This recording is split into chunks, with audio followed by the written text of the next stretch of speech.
आज की कहानी है अभिमान। सरिता अपने दोनों बेटे करण और वरुण तथा दोनों बहू आशा और प्रीति से हमेशा नाराज रहती थी। कारण था ज़रूरत से अधिक अपेक्षा रखना। सरिता को खुश रखने की वे चारों चाहे जितनी भी कोशिश करे, लेकिन उसे कभी संतोष नहीं होता। वो हर वक्त अपने पति राकेश से उन सभी की शिकायत करती रहती। राकेश हमेशा उसे समझाता, सरिता वह चारों नौकरी वाले हैं, फिर भी उनसे जितना बनता है करते हैं। हद से अधिक चाहोगी तो हमेशा इसी तरह दुखी रहोगी। अपनी जिद पर अड़ी सरिता अपने पति की बातों से कभी सहमत नहीं हुई। दोनों बहुओं को भी वह एक दूसरे के खिलाफ भड़काती थी। घर में धीरे धीरे कलह बढ़ती ही जा रही थी। घर का माहौल दूषित होता चला गया। फिर भी सरिता अपनी हरकतों से बाज नहीं आई। दोनों बेटे माँ को तो कभी कुछ नहीं बोल पाते, लेकिन अपनी पत्नियों को अवश्य समझाते थे। आशा और प्रीति में मनमुटाव बढ़ता ही जा रहा था। सरिता को भड़काने वालों की भी कमी नहीं थी। उसकी सहेलियां भी कुछ इसी तरह की थी, जो हमेशा सरिता के मन में जहर भरती रहती थी। राकेश यह जानता था, इसलिए उसने एक दिन सरिता से कहा, सरिता अपने बेटे बहू ही अपने काम आएंगे, हमारे बुढ़ापे का सहारा वही होंगे। तुम क्यों ऐसे लोगों के साथ संबंध रखती हो जो तुम्हारा दिमाग खराब करते रहते हैं। सरिता नाराज हो गई और उसने कहा, आप मेरी सहेलियों पर गलत आरोप लगा रहे हो। वो सब तो बहुत अच्छी है, मुझे समझती है। राकेश ने फिर उसे समझाते हुए कहा, अभी वक्त है, संभल जाओ। एक माँ का कर्तव्य है अपने परिवार को जोड़कर रखना।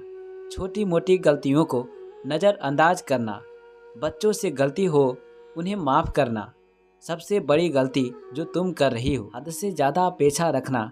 देखना सरिता, यदि तुमने खुद को नहीं बदला तो एक ना एक दिन हमारा घर टूट जाएगा। बच्चे बड़े हैं, बार बार अपना अपमान वो भी सहन नहीं करेंगे। अपने पति की बातों को सरिता ने मानो हवा में उड़ा दिया। वह बिल्कुल नहीं बदली।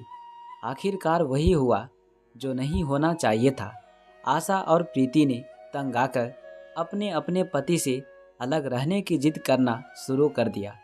अतः वरुण और करण को उनके आगे झुकना पड़ा और उन्होंने अपना ट्रांसफ़र मुंबई से पुणे करवा लिया। इस तरह दोनों बेटे अपने परिवार को लेकर अलग हो गए। दोनों भाइयों में बहुत प्यार था, समझदारी थी। अतः उन्होंने एक ही बिल्डिंग में आमने सामने के दो घर किराए पर ले लिए। कुछ ही दिनों में आशा और प्रीति को भी यह समझ में आ गया कि उनके बीच के मतभेद का असली कारण सरिता थी। अतः वे दोनों भी मिलजुल कर रहने लगे। सरिता का स्वाभिमान अभिमान में बदल चुका था। उन्होंने अपने बेटे बहुओं से नाता तोड़ दिया। ना उन्हें कभी फ़ोन दिया, ना ही उनका फ़ोन आने पर बात की। करण और वरुण हर दिवाली पर अपने परिवार के साथ त्यौहार मनाते आते रहे, किंतु तभी सरिता का व्यवहार रूखा सूखा ही रहता। वह बात बात पर ताने मारती रहती, बहुओं का अपमान करती। लेकिन राकेश अपने बेटे बहू के साथ बहुत प्यार से बातें करते, अधिक से अधिक समय उनके साथ बिताते। धीरे धीरे समय आगे बढ़ता रहा, जबानी साथ छोड़कर जाने लगी। सरिता की बढ़ती उम्र के साथ बीमारियों का आगमन हो गया। किटी पार्टी बंद होने लगी। साथ घूमने फिरने वाली सहेलियों का आना जाना कम हो गया। उम्र के इस पड़ाव पर सरिता को अब अपने बेटे बहू की याद सताने लगी, किंतु वो कभी अपने पति राकेश से भी यह नहीं कह पाती। भूतकाल में जब भी जाती उन्हें अपनी गलतियां अस्पष्ट दिखाई देती। उन्हें याद आता कि इतने वर्षों तक उनका व्यवहार कितना सम्मानास्पद था। वो स्वयं भी अब शर्मिंदा हो रही थी।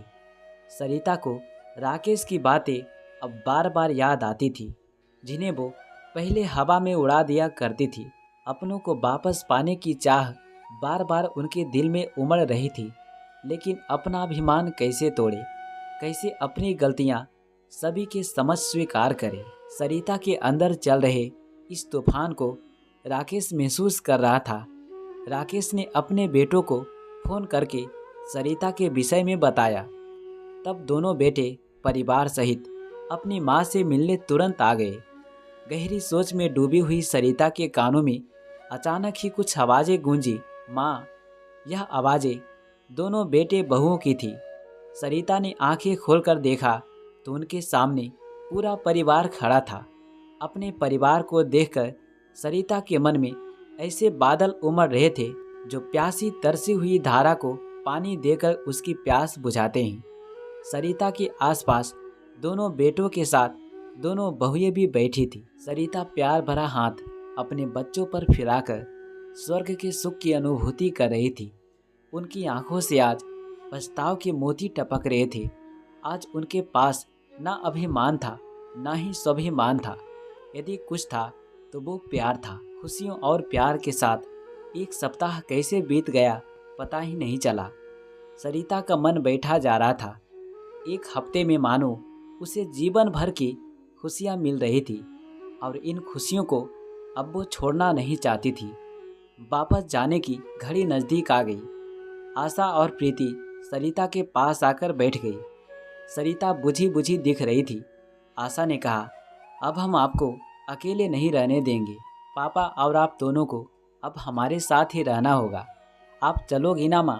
प्रीति ने कहा। तब तक वरुण और करण भी वहाँ आ गए। सरिता क्या जवाब देगी, सभी को इंतजार था। सबसे ज़्यादा बेचैन राकेश का दिल था, किंतु वो जानता था कि बच्चों के प्यार के लिए तरसी सरिता, जो अब बदल चुकी है, पछता रही है, कभी इनकार नहीं करेगी। सरिता ख्यालों में खो गई और सोचने लगी कि शायद भगवान ने उसे यह सुनहरा अवसर दिया है, प्यार लुटाने के लिए, अपनी गलतियां सुधारने के लिए, प्यार के साथ जो खुशियां कभी ना पाई वो खुशियां मनाने के लिए। करण ने आवाज़ लगाई, माँ जवाब दो। सरिता अपने ख्यालों से जागी और कहा, हाँ बच्चों, मैं ज़रूर चलूँगी। सरिता का यह जवाब सुनकर पूरा परिवार खुशी से झूम उठा। राकेश मन ही मन सोच रहा था कि आज एक नई सरिता का जन्म हुआ है, जिसने पुरानी सरिता को अब मार डाला और अपनी गलती स्वीकार कर एक नई शुरुआत की, प्यार की शुरुआत। काश यह पहले हुआ होता। खैर देर आए दुरुस्त आए, आखिर खुशियों को लौट कर आना ही पड़ा। दोस्तों, कहानी अच्छा लगा होगा तो वीडियो को लाइक कमेंट शेयर ज़रूर करें।